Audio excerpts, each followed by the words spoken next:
Hello friends, నేను పొద్దున్నే చల్ల ఎక్కడికి వెళ్తున్నామంటే తిరుచానూరు పద్మావతి అమ్మవారి గుడికి వెళ్తున్నాం అనమాట. ఎందుకంటే మాకు ఒక ఇన్ఫర్మేషన్ వచ్చింది.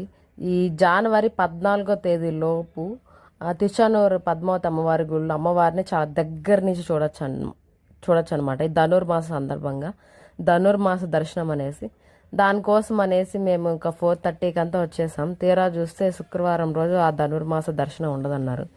ఇంకా చేసేది ఏం లేక టికెట్ తీసుకొని వెళ్ళొచ్చు అనేసి టికెట్ 100 రూపీస్ టికెట్ తీసుకొని వెళ్ళాం.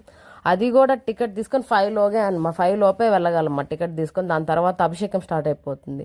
తర్వాత ఎవరిని అభిషేకం తర్వాత అలౌ చేస్తారు, దాని తర్వాత ఎవరు అలౌ చేయరు.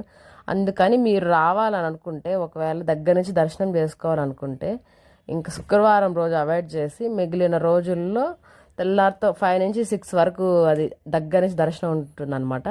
దానికోసం మీరు తెల్లారితో అయితే త్వరగా వచ్చేసి మిగిలిన రోజుల్లో దర్శనం చేసుకోండి, శుక్రవారం తప్పించి.